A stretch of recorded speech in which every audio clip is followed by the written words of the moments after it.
Eu sou Ana Paula Dias Rodrigues, técnica de programação do Sesc Rio Preto, e estou apresentando a vocês o Psicocine, um projeto que apresenta leituras psicanalíticas de personagens de filmes do cinema nacional e internacional. Neste episódio, vamos falar do filme Meu Rei, como no título original em francês, da diretora e roteirista francesa Maïwenn. Um filme de 2015 com Vincent Cassel e Emmanuelle Bécaud. Quem fala mais do enredo do filme é Maria Ângela Palla, psicanalista associada à SBP de São Paulo e presidente da Comissão de Cultura do JEP Rio Preto. Na sequência, ela apresenta Giovanni Bellintani, psicanalista convidado da vez para apresentar sua análise das personagens do filme Meu Rei. Lembrando que este programa foi gravado cada um de sua casa e pode, em razão disso, apresentar variações no som. Boa noite, pessoal. Eu sou Maria Ângela Palla, coordenadora da Comissão de Cultura e Comunidade do JEP Rio Preto e Região, é Grupo de Estudos Psicanalíticos de São José do Rio Preto e Região. Esse filme é um filme francês de 2015, a diretora também é francesa, ela chama Maïwenn, né? Ele ganhou Palma de Ouro de Melhor Atriz no Festival de Cannes, a Emmanuelle Bécaud.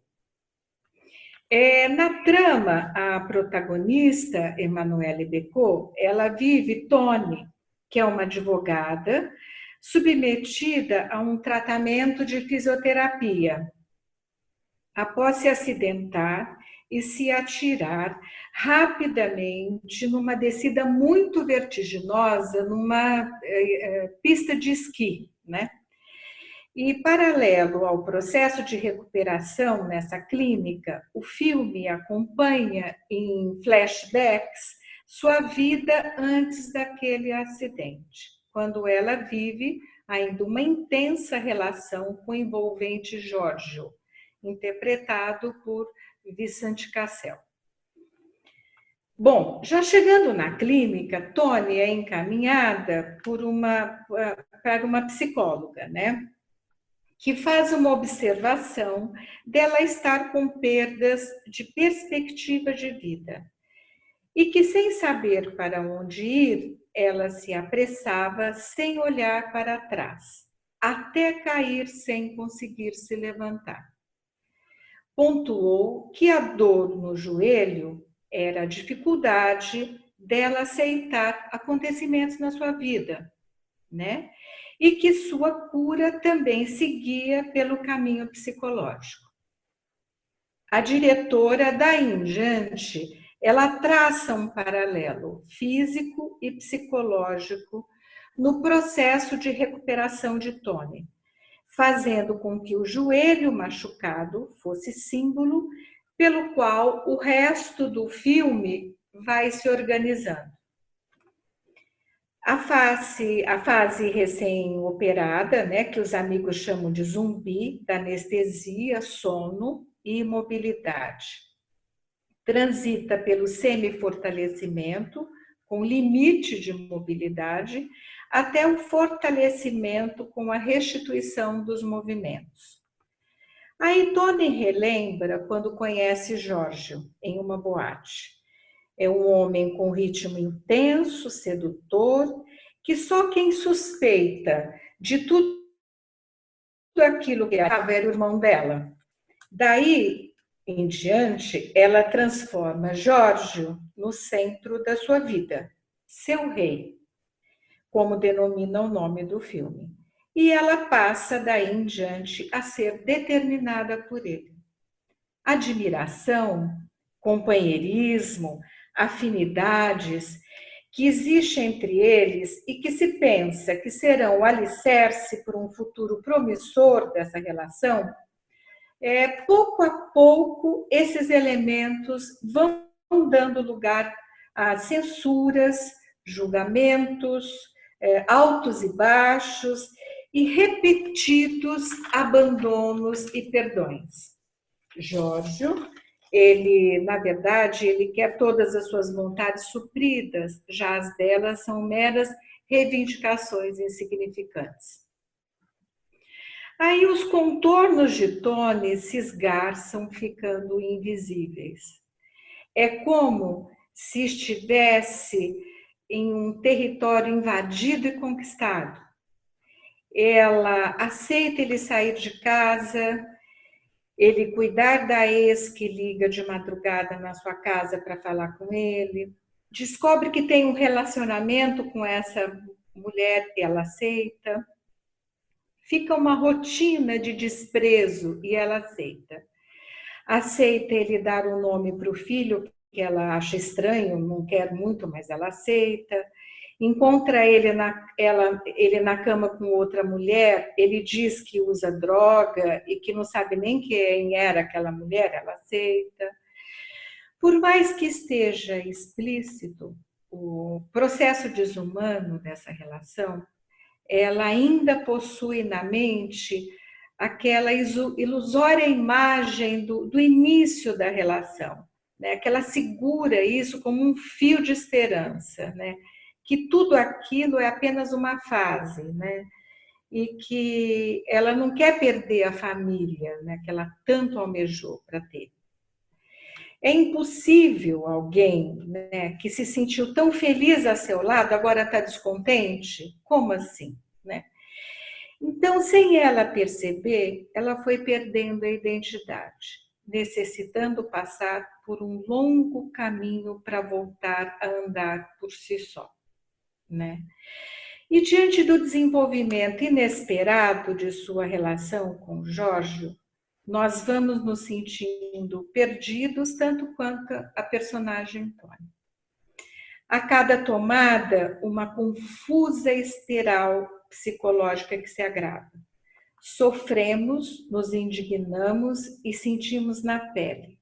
Identificados com ela, nos sentimos impotentes. Logo percebemos que demonstração de carinho são pontos de partida para aquilo que se agravará.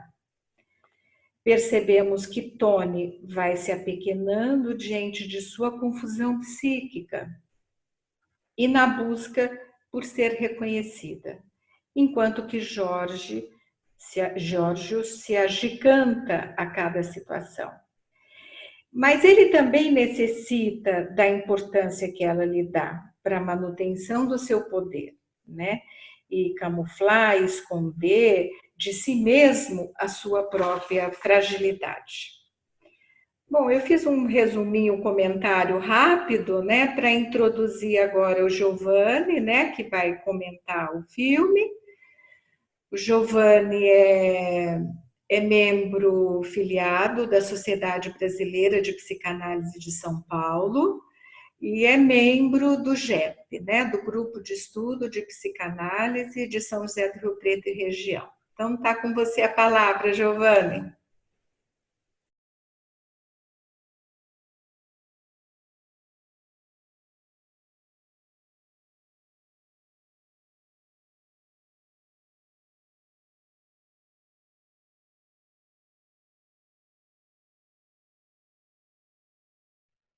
Obrigado, Maria Ângela. Saudações a todos. Boa noite a todos.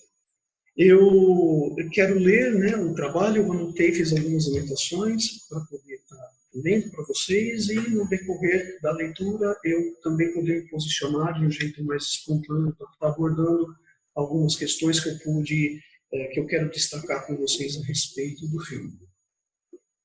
Meu Rei, então, é um filme impactante, é assim que eu senti o filme.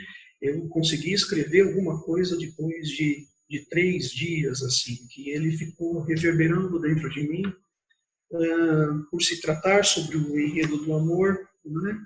Abordado com tamanho realismo, é um filme bem realista. Meu Rei nos cala, nos deixa perplexos, nos deixa muito pensativos.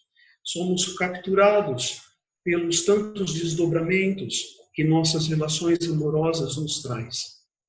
Assistindo ao drama vivido pelo par Tony e Giorgio, entramos em contato com nossas vivências amorosas, vividas no presente, e também aquelas que tivemos em momentos anteriores de nossas vidas, paixões de nossa infância e adolescência, o nosso primeiro beijo, a nossa primeira relação sexual, as relações vividas pelos nossos amigos, os seus casamentos e suas separações, o relacionamento das pessoas que nós conhecemos, relações que se iniciam e também aquelas que se terminam, os conflitos experimentados por nossos familiares, o namoro de meu irmão, o casamento de minha irmã, a relação vivida pelos nossos pais, seus desentendimentos e suas reconciliações. Pensar sobre o amor e seus desdobramentos experimentados nas relações afetivas, sexuais, é algo trabalhoso, é algo complexo. Tony se apaixona por Giorgio, porém, na convivência com ele e percebendo sua imaturidade para a construção de um par, de uma relação a dois, ela se vê dentro de um contexto intensamente conflituoso e complexo. Seu irmão, Soléu, no decorrer do filme, tenta alertá-la, ele tenta despertá-la desse estado que a paixão nos traz. Por um lado, a paixão nos remete a uma vivência de uma intensidade emocional. Ficamos encorajados, ousados para vivenciarmos tantos momentos felizes e prazerosos. Porém, por outro lado, nossa consciência está amortecida. Não queremos quebrar esse encanto. Não queremos desconstruir esse momento idealizado. Nós resistimos a tantas percepções que nossa condição de pensar, embasado no estado consciente, nos traz. Nós resistimos a isso. Tony defende Giorgio e seu amor por ele no diálogo com seu irmão Soléu. Diz que os casais se separam facilmente e que eles teriam que batalhar para ficarem juntos. Tony diz a seu irmão sobre sua implicância com Giorgio, que nunca ele deu um espaço e uma chance a ele. Soléu argumenta, diz que seu companheiro é quem se droga e é ela quem está tomando a medicação psiquiátrica. Tony, numa cena comovente, que me comoveu muito, ela contra-argumenta, dizendo que quer seu filho crescendo, mantendo contato com um dos pais. Do ponto de vista psicológico, Tony experimenta esse diálogo com ela mesma. Seu afeto por Giorgio tenta entrar num acordo com a sua consciência, do ponto de vista intrapsíquico dela mesma. E esse paradoxo vai acompanhando o filme todo. Dentro dela, ela vai mostrando esse paradoxo dentro dela.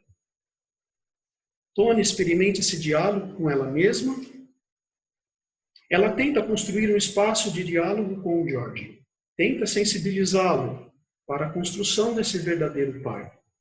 Porém, ela lida, encontra uma resistência por parte dele.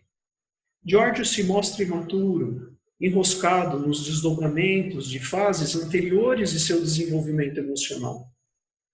Tony aponta a ele sobre suas amizades, sobre a sua sexualidade, sobre a sua drogadição, seu mundo adolescente. Giorgio argumenta, diz que ele é assim e que ela deveria se contentar com aquilo que ela tem. Fazer uma escolha para ficar com Tony é muito caro emocionalmente para ele. Afinal, escolher estar com alguém implica em renúncias. Giorgio nos mostra seu conflito, seu medo de estabelecer intimidade com Tony e amá-la de verdade. Penso que o filme nos traz esse questionamento a respeito do amor. Amar é algo sério. Implica em escolhas e renúncias, porque no final das contas queremos caminhar com aquela pessoa ao nosso lado. Tony pede o divórcio a Giorgio. Uma parte dela entende que seria impossível construir esse par com ele. porém é capturada pelo jeito sedutor de Giorgio diante da proposta dela ser sua própria advogada, e além disso, seus honorários, né, estariam sendo pagos por Agnes, sua ex-esposa. E isso captura novamente, né, a nossa Tony, e ela não consegue sair desse emaranhado. Tony se restabelece, então, dentro desse contexto complexo. Ela se divorciou, dando uma resposta a tantas realidades que sua consciência lhe trazia a respeito de Giorgio e do estado dela mesma. Simultaneamente, seu amor a ele, aceitando mais uma vez as suas propostas e mantendo-se filiada e submetida a ele. Tony, então, ela pede o divórcio e ao mesmo tempo perde o divórcio.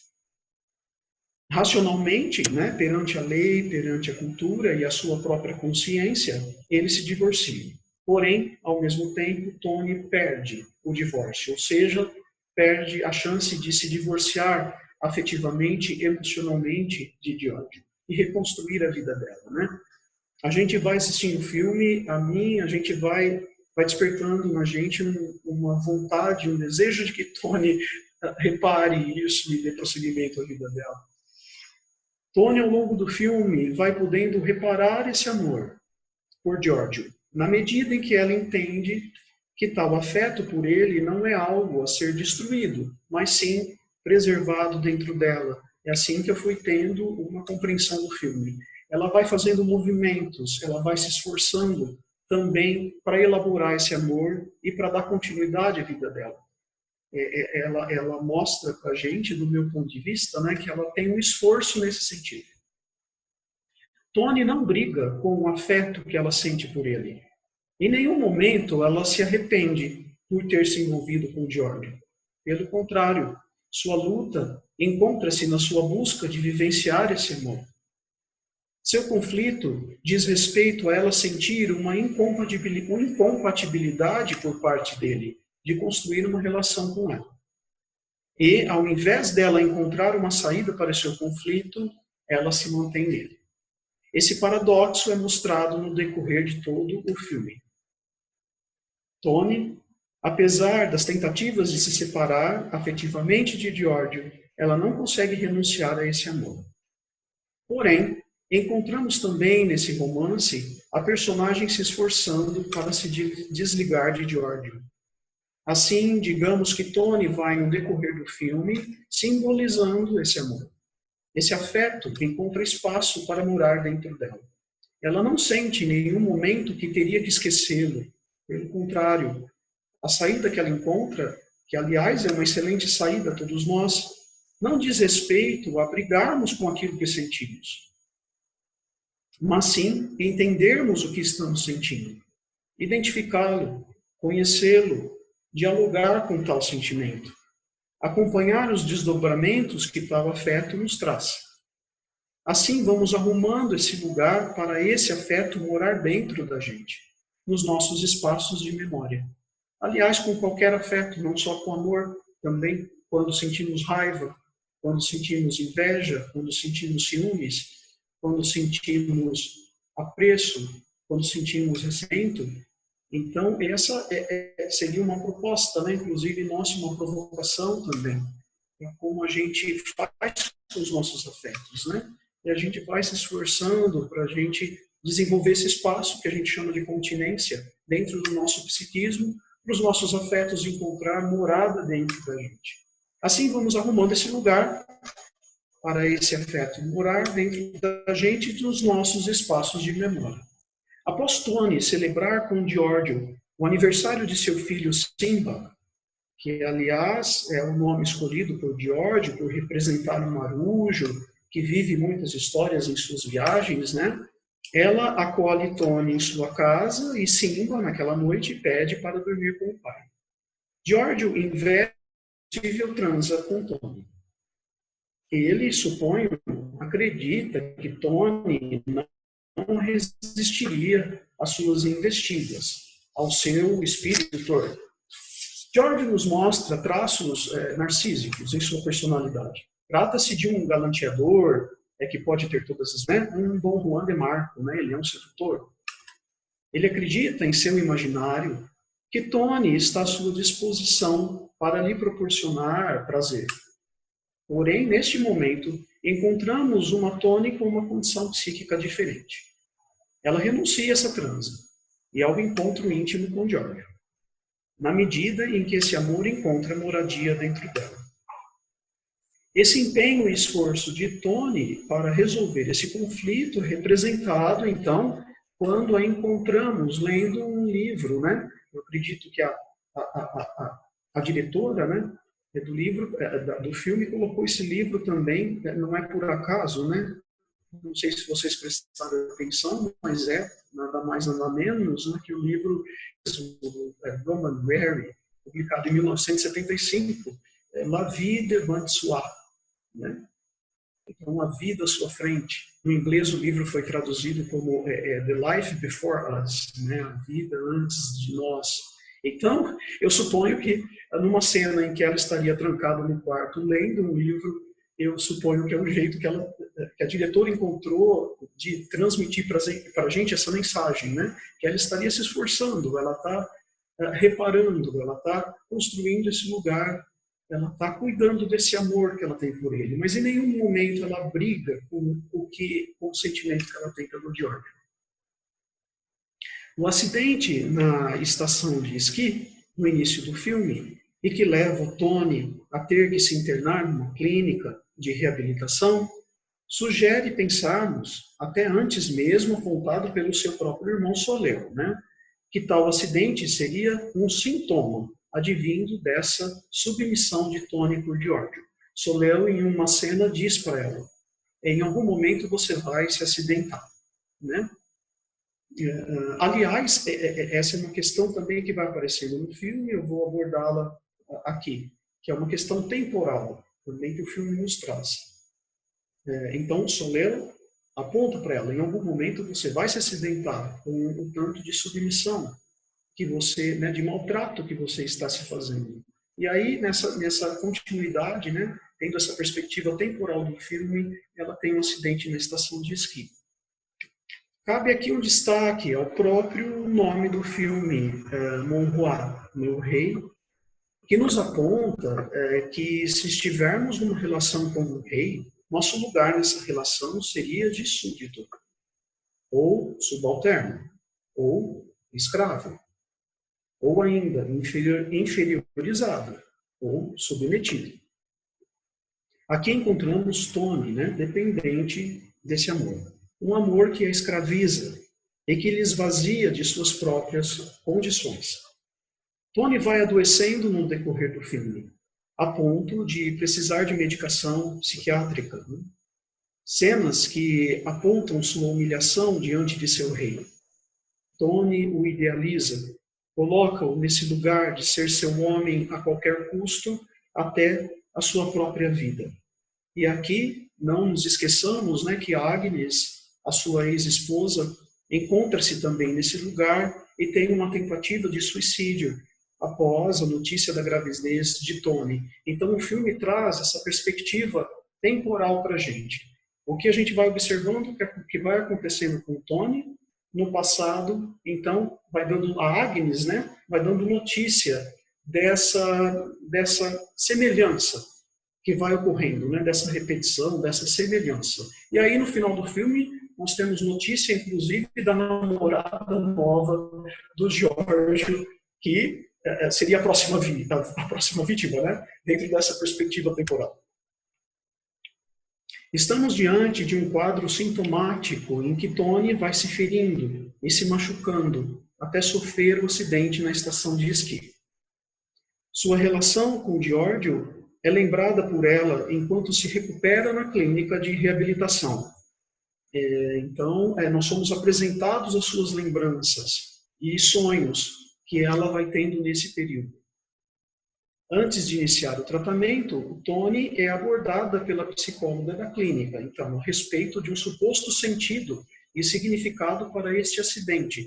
Aliás, esse filme ele vai apontando para a gente uma importância, né, dessa área nossa, da área de saúde mental, porque tem essa cena da Tony com a psicóloga da clínica, nós temos uma cena do terapeuta familiar, né, da Tony, numa sessão de terapia familiar com o George e com o filho, Simba, né? Também nós temos um suposto atendimento e recuperação do Giorgio também sobre a drogadição, e também nós temos a cena dela sendo atendida pelo médico psiquiatra. Então esse filme ele vai trazendo vai dando para a gente essa notícia, né, da importância que tem essa área essa área de saúde mental. Antes de iniciar o tratamento, Tony é abordada pela psicóloga da clínica. Eu estou terminando, tá, pessoal? Para a gente entrar com o debate. Tony é abordada pela psicóloga da clínica a respeito de um suposto sentido e significado para este acidente, não é? Então ela vai dizendo, por que os esquis se cruzaram? Por que ela se acidentou neste dia?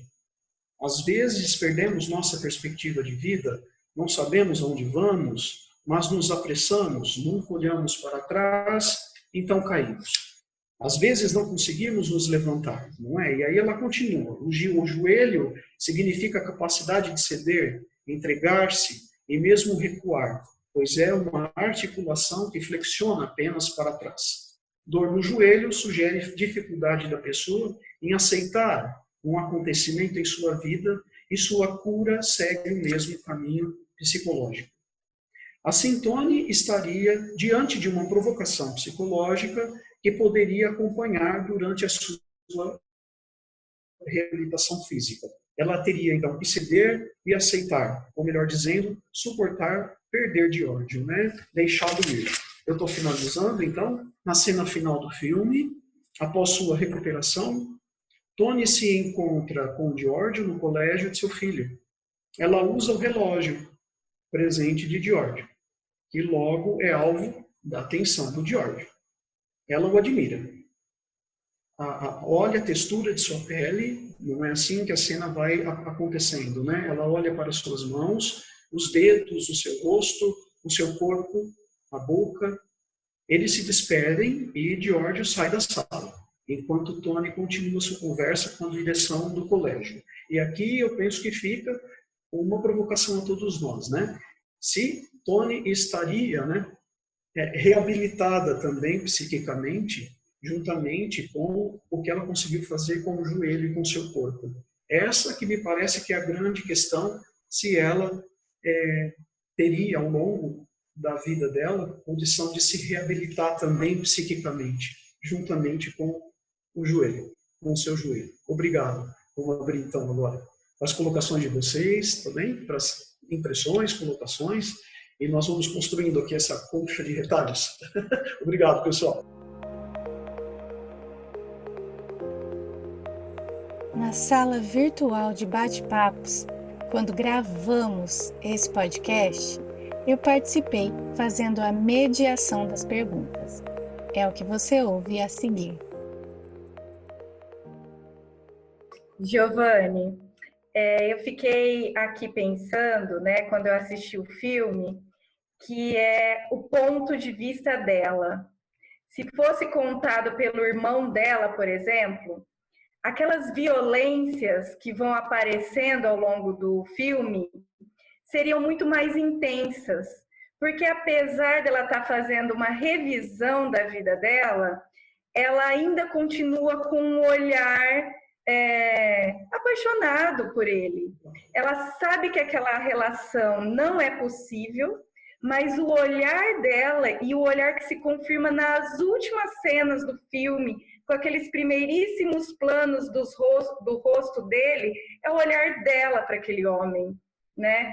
Então, o que me incomodou foi isso, que em nenhum momento ela percebe a grande intensidade daquela violência. Tem até uma cena que ela fala da violência psicológica, do quão isso é difícil, mas é sempre muito paradoxal vê-la revendo a vida e ainda atenuando as ações dele até no final, né? A gente tem algumas perguntas aqui que foram feitas para você. pelo chat. Então, eu vou ler primeiro, tentar reunir primeiro as perguntas da Daniela de Brito. Ela está perguntando, basicamente, por que algumas pessoas são atraídas por relações amorosas tóxicas. Então, ela lembra aí da primeira relação da Toni com o George, em que ela menciona já um problema com o ex-marido em relação ao seu órgão genital, o que ela percebe que essa relação abusiva já fazia parte da vida da Toni e que a ex dele também tem depressão, então, e ela também fica depressiva, como se ele fosse esse indivíduo tóxico, né? Como se ele fosse esse veneno que deixa as outras pessoas doentes. E ela lembra também que no início do filme, quando eles se conhecem na boate, toca uma música que diz easy, que seria fácil. E todo o tempo o filme vai na contramão disso. Então, ela reforça a questão dizendo: é só uma autoestima baixa? Ou o masoquismo não tem saída sem análise?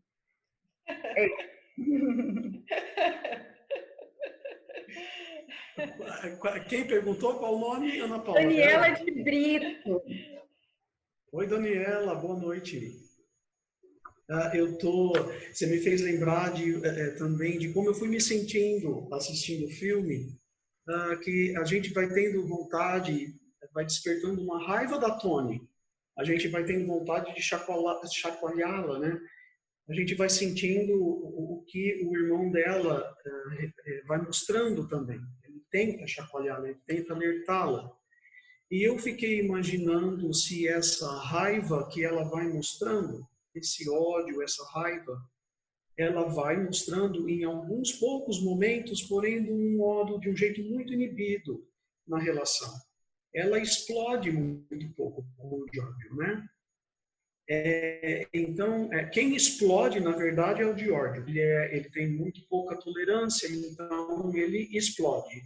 E a Toni tem um movimento oposto, né? Então, esse movimento de inclusão.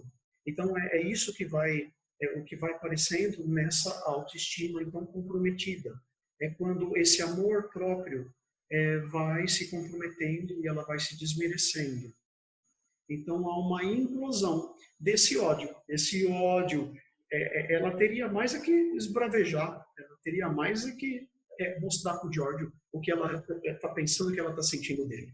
Mas ela, psiquicamente falando, né, aí o funcionamento mental dela vai mostrando talvez uma repressão, mas um caminho, né, para essa manifestação do ódio ficar, então, inibida. E aí as inclusões ocorrem, né? Quando ela escolhe o Giorgio para ter uma relação, eu suponho que inconscientemente a gente vai vivendo nas relações uma tentativa de elaboração. Então, a gente não escolhe as pessoas por acaso, né?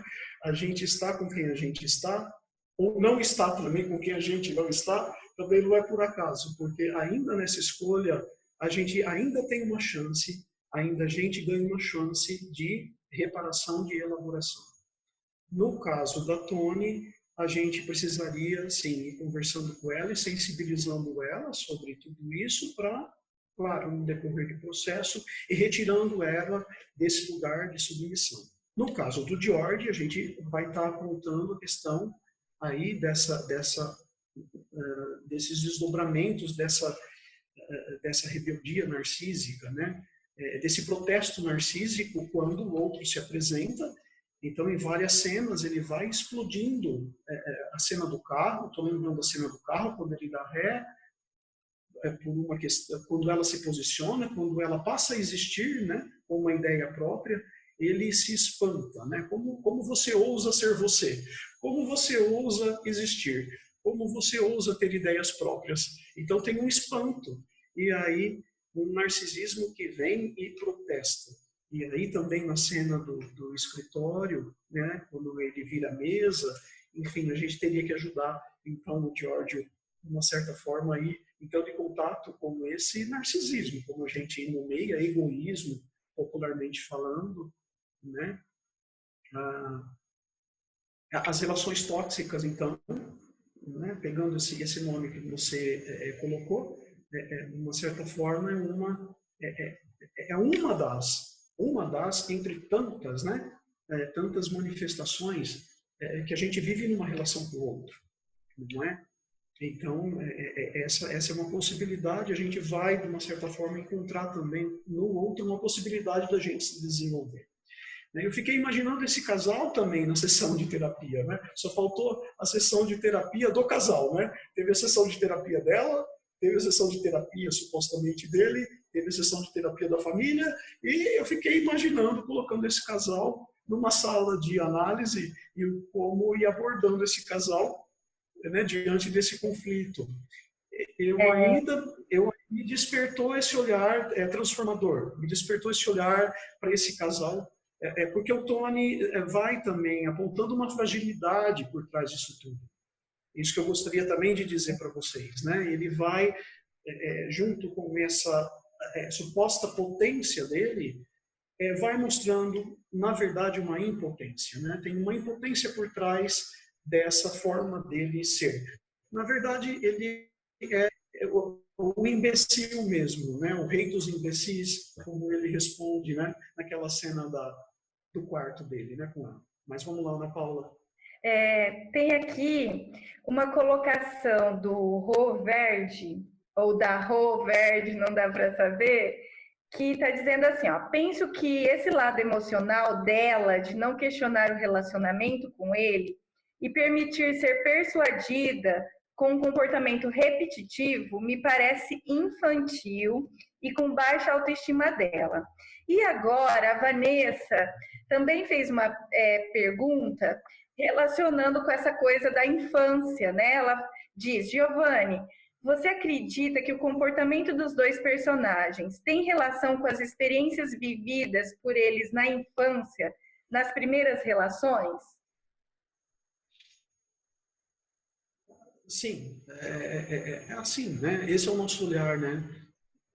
Esse é o nosso olhar. Inclusive tem uma cena que eu não vou me lembrar exatamente, mas a relação dos pais, apesar de ser abordado muito pouco, a relação deles, como eles foram na infância, de uma certa forma fica subentendido no filme. Então, a resposta é sim, claro, o nosso olhar, principalmente, né, ancorados aí pela psicanálise, pelo que a gente entende, né, está sim relacionado com essa suposta infância, né, que eles tiveram. Então, estou pensando no George aqui como menininho mimado, não é? Que não encontra castração, esse ambiente tem dificuldade de dizer não e colocar limites para ele, e aí ele vai, de uma certa forma, ficando enroscado nessa ilusão de que o mundo existe para ser vivo, né? Uma ilusão narcísica nesse sentido. Né? E eu estou pensando aqui na Tony, né? Na Tony menina, né? Como ela vai construindo esse lugar de submissa. Tanto é que na cena da relação sexual, ela pergunta para ele, né? Numa conversa com a Maria Ângela, inclusive, ela me lembrou disso. Ela pergunta para ele, mas como eu estou aqui? Como eu sou? Como é meu corpo? Como é meu corpo? Como você sentiu meu corpo? Então, ela vai, nessa cena, mostrando para a gente que ela precisa quase de ser autorizada pelo outro. Ela precisa de não é? Ela precisa, para ela se autorizar, ela precisa ser autorizada pelo outro. Então, a isso vai mostrando uma dependência do outro. E a isso ela vai reviver, então, na relação com o George. Lembrando, né, a vida nos dá muitas chances da gente poder sermos aí melhores, né, nos desenvolvermos enquanto pessoas. Então, todos nós estamos, né, nessa trama. Todos nós vivemos esse drama pessoal e encontramos na vida uma possibilidade da gente fazer possíveis elaborações. Não é um processo fácil, nem simples, mas também não é um processo impossível. Bom, a Sueli Deixa eu ver se é a Sueli mesmo. Isso, a Sueli Ki colocou uma outra pergunta. Se é possível esses dois perfis, o Giorgio e a Toni, convivam numa mesma pessoa. Não fiz essa leitura, Sueli. Não tive essa compreensão, Sueli, desses dois movimentos estarem incluídos na mesma pessoa. Não alcancei, né? A minha compreensão não alcançou essa hipótese que você está trazendo. Agora são pedidos de participação. Desculpa, Giovanni, te interrompi. Pode terminar. Isso. Não, eu ia convidar mesmo as pessoas também. Colegas estão me ajudando, né? Vou pedir ajuda para os universitários. Isso. A Nídia Puig está pronta para falar, Nídia? Boa noite, coisa boa, a gente está junto, mesmo separado, está muito bom esse aconchego da gente nessa noitinha fria. Muito bom. Bom, o filme é excelente, eu adoro essas sessões que vocês colocam e principalmente essas provocações. Eu vou colocar umas coisinhas. Lucien Goldman, que é um grande estudioso, filósofo e trabalha de literatura, ele fala sobre tragédia, ele fala que a tragédia existe enquanto você tem dois conflitos no mesmo peso. E eu vi, então, por isso, uma situação muito trágica nesse casal, porque os dois têm o mesmo peso. Ela aceita, mas ao mesmo tempo que ela aceita, eu acho que ela tem um certo reconhecimento da fragilidade dela, ela tem um reconhecimento, um certo ar doentio dela. Ele eu vejo completamente doente. Não sei se ele tem noção do mal que ele faz. Ele teve no final as duas mulheres que a gente tem como para saber, as duas tentam suicídio. Então, de alguma forma, ele mata as mulheres, mas ao mesmo tempo, ele batiza como mulher na primeira relação que ela tem com ele. Eu ver aquilo como um grande batismo, que ela é reconhecida como mulher e uma mulher sedutora, onde a vagina teria uma condição de que ela já tinha sido rebaixada no primeiro casamento, onde ela foi humilhada. Então, ela estava acostumada já com uma humilhação. A gente não sabe muita coisa da vida pregressa dela, mas ela está sempre pensando, ela passa o filme inteiro nesse pensamento e nessa tensão. Ela tem um reconhecimento do que ela está fazendo, não é uma situação saudável para ela, como também para o filho, tanto que na hora que eles estão transando, que vão transar outra vez, ela não quer, porque como é que o filho vai ver isso? Ele não vai entender, vai ficar confuso de que se eles estão separados, eles não podem estar juntos. Então ela reflete, ele não, ele é impossível e impossível, ele é sedutor, ele é galante, ele é feio pra caramba, mas é super interessante, ele é alegre, ele é bem-humorado, ele é inteligente, ele tem uma boa situação financeira que a gente não sabe muito bem, mas dá a entender de que não é uma coisa assim normal da maneira como ele fez o dinheiro e a fama, né? Porque parece que ele tem uma outra formação e, no entanto, ele gostava de cozinhar e tinha um restaurante, mas agora já não cozinhava. Me chamou muita atenção também dela ser uma grande advogada, porque a gente vê de que ela tem atuação e é brilhante na atuação, e ela se despreza como uma parte profissional. A gente só vê como uma mulher em tumulto o tempo inteiro. Bom, o principal dessa situação do Lucien Goldman, que fala que são dois pesos do mesmo tamanho, a hora que um peso fica maior do que o outro, acaba a tensão, acaba a tragédia, que é no final. Ela mantém o filme inteiro sendo a mediadora dessa tensão. Ela pensa, ela reflete, mas ela não tem condições de dizer não, vai e cai outra vez. Aquela mentira de que ele tem que ir para outro apartamento, que é para poder pensar, mas que está junto, que toda hora ela pode entrar, ela aí entra e encontra com outra. Ou quando entra e encontra com a outra, fala que não, que é porque ele é drogado, sempre que ela nunca viu que ele era drogado. Quer dizer, são mentiras assim absurdas, que ela entende que é mentira, mas ela não consegue desfazer, porque ela tem uma ponta de esperança, como o Giovanni disse muito bem. Eu acho que essa esperança mantém viva essa relação o tempo inteiro. E, principalmente, quando ela aceita, todas essas coisas vão acontecendo. O acidente me pareceu muito importante o filme começar logo com essa situação do acidente. Eu assisti 2 vezes. A primeira vez eu falei, gente, que chato, que besteira. O que essa psicóloga idiota vai falar genu, que é o eu e o nós? né? Não tem nada a ver, a coitada está sofrendo para burro com a situação toda. Mas a gente repensa e vê que foi um grande encontro que ela teve com ele. E ela fala, essa psicóloga fala, de que é um encontro e a Toni fala, eu caí porque minhas pernas se encontraram, se cruzaram. E aí ela estava muito rápida e caiu. Dá um certo ar de entendimento de que a relação foi muito rápida e que ela não estava amadurecida para esse tipo de encontro. Por isso terminou enrolando as pernas, enroscando e caindo. E um outro ponto é que, à medida em que ela vai sendo recuperada na fisioterapia, aliás, é um charme o lugar onde ela está, só em 5 semanas, eu nunca vi ficar pronta, voltar a andar em 5 semanas, e ela, à medida que ela vai fazendo flashback, que a gente também vai tendo noção como é que foi a história dela, é à medida que ela vai também se recuperando. Então, eu acredito que nesse ponto é uma psicanálise que está sendo feita. Cada sessão que ela faz da fisioterapia, ela recompõe esse movimento, termina saindo andando, que é quando eu acho que ela entra numa consciência de que realmente ela é que tem que sair dessa relação, ou mudar esse tipo de relação, ou não ter mais essa esperança de que ele vai mudar, e faz um retrospecto da vida dela e faz uma psicanálise praticamente da fisioterapia. Eram essas minhas colocações principais. Nilde, então dentro dessa perspectiva, então ela sim estaria se reabilitando também psiquicamente, né? Nessa clínica de reabilitação.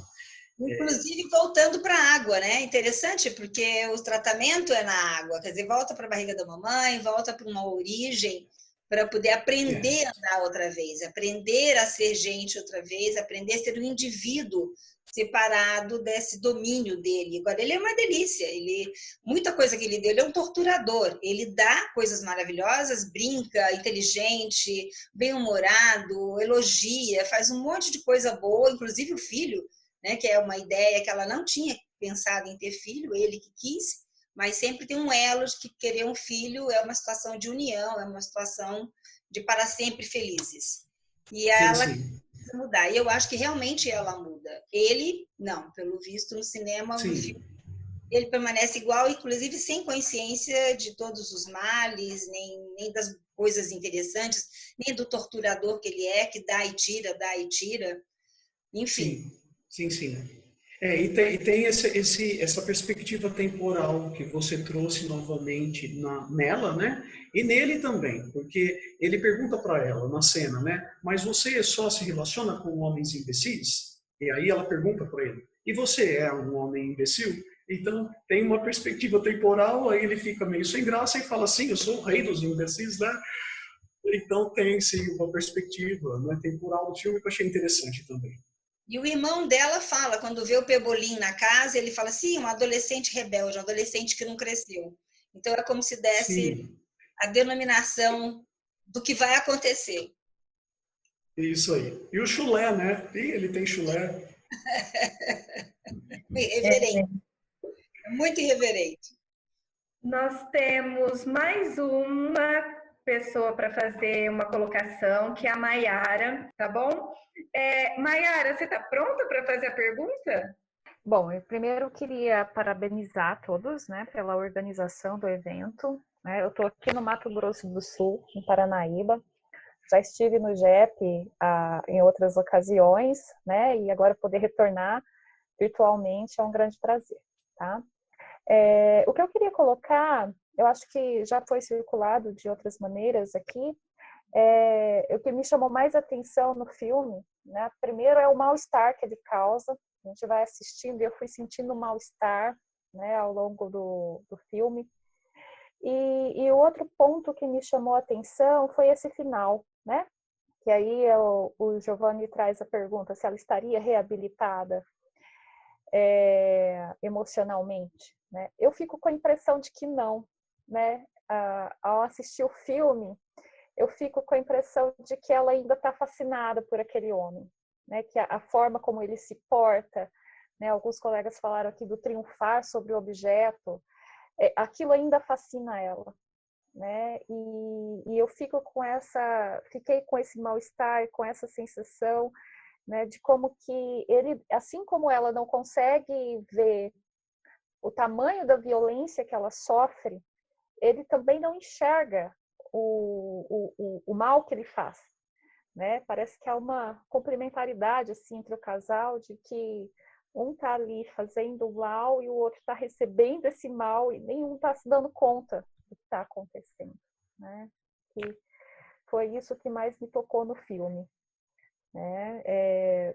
Principalmente o fato de não conseguir enxergar o outro, de ver esse outro como alguém diferente, que tem necessidades próprias, né? Foi isso que eu gostaria de partilhar com o grupo hoje.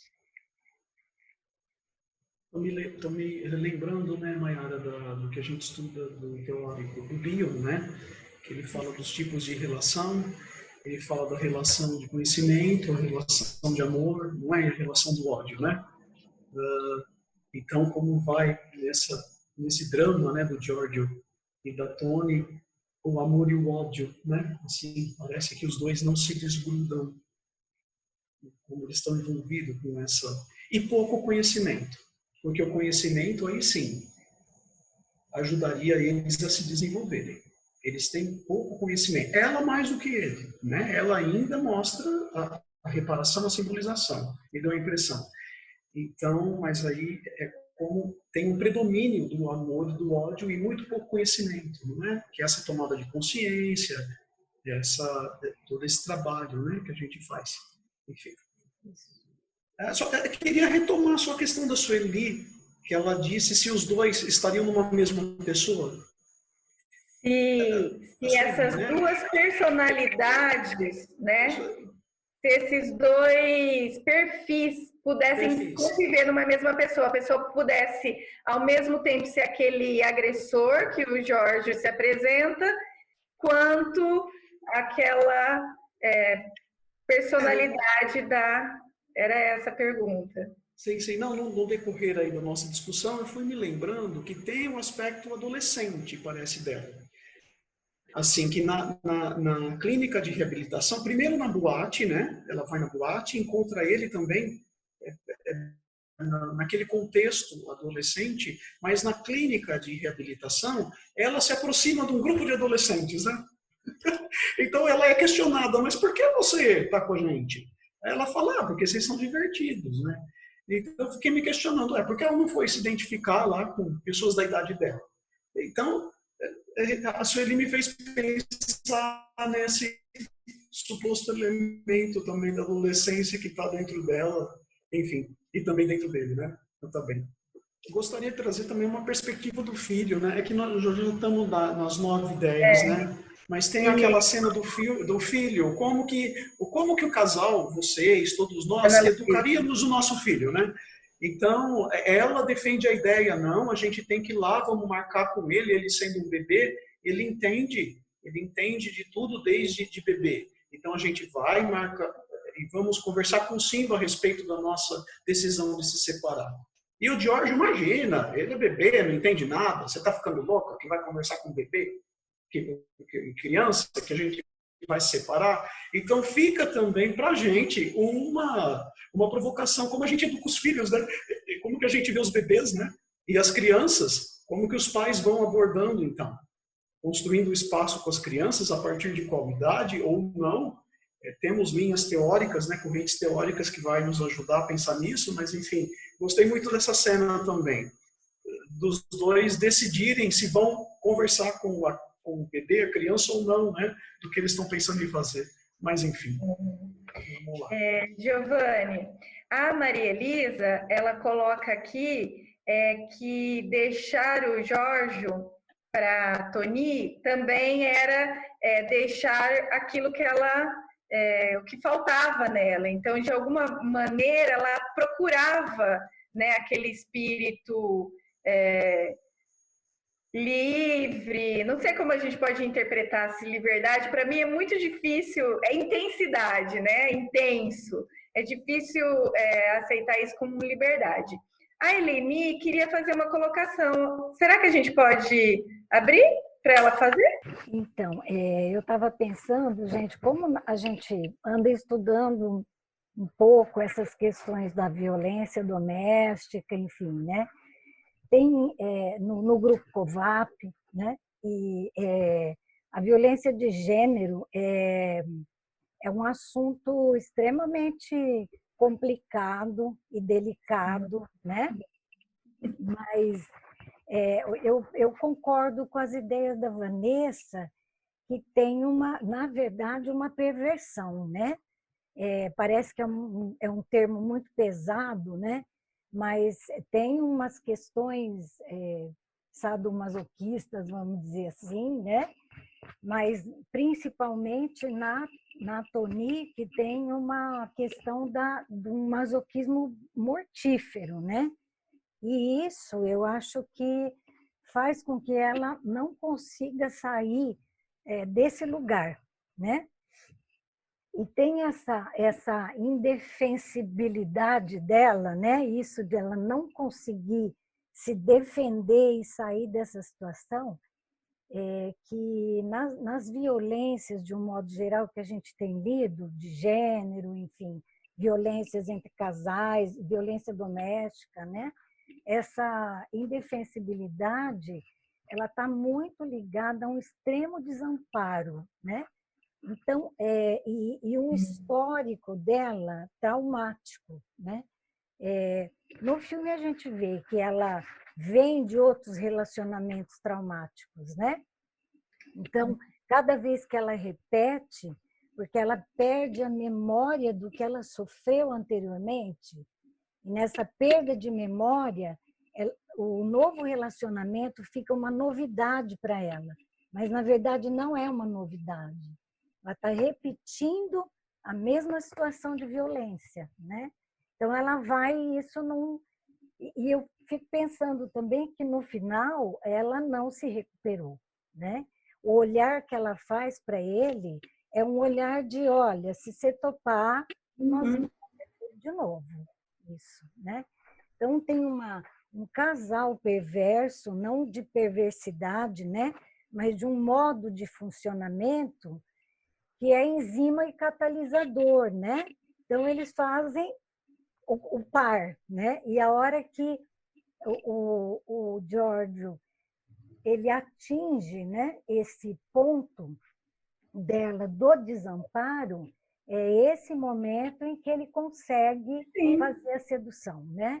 Então, na verdade, é um extremo desamparo e um trauma que vem de lá de trás, né? E acho que interessante também, gente, que eu percebo como perverso, porque ele avisa a ela desde o início quem ele é.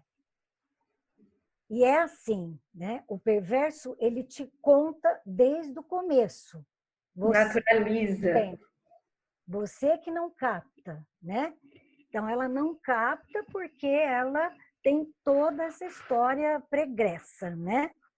Por isso que ela não consegue captar. Mas eu acho que tem faz um par perverso, assim, violento, né? Violento mesmo, né? Era isso. Ah, que bom!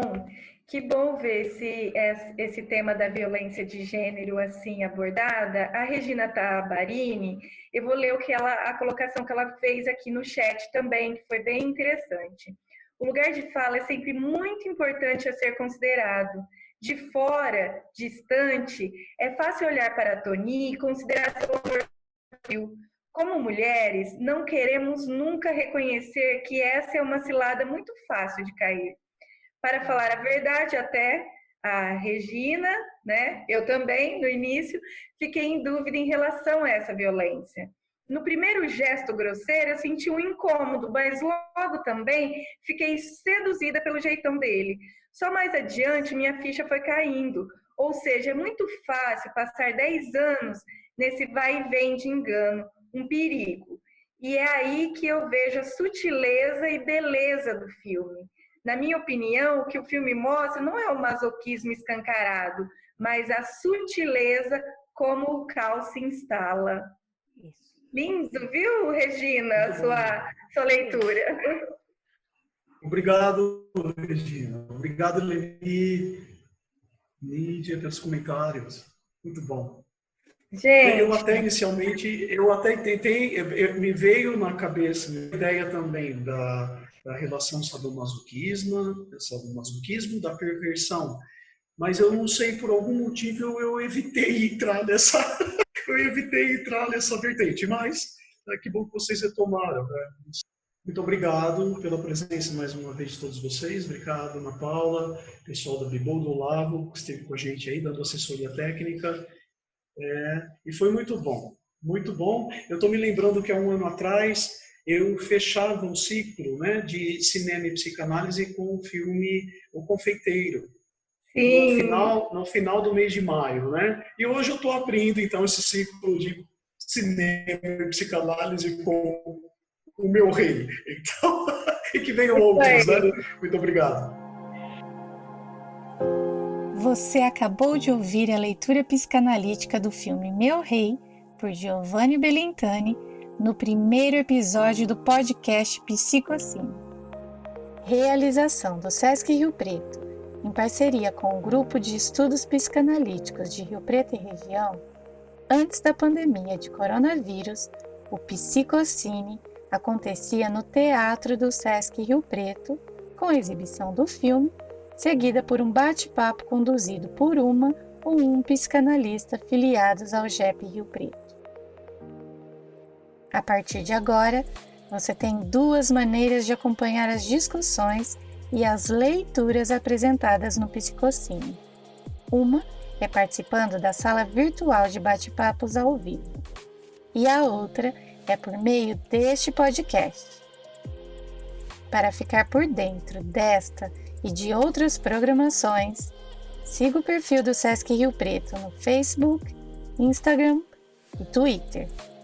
Siga também o GEP Rio Preto no Instagram e no Facebook.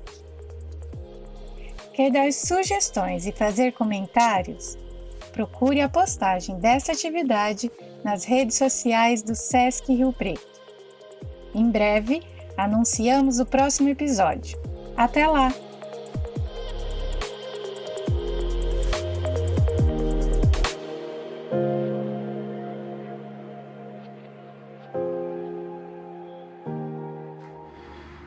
Je te connais pas en fait. On se connaît pas en fait.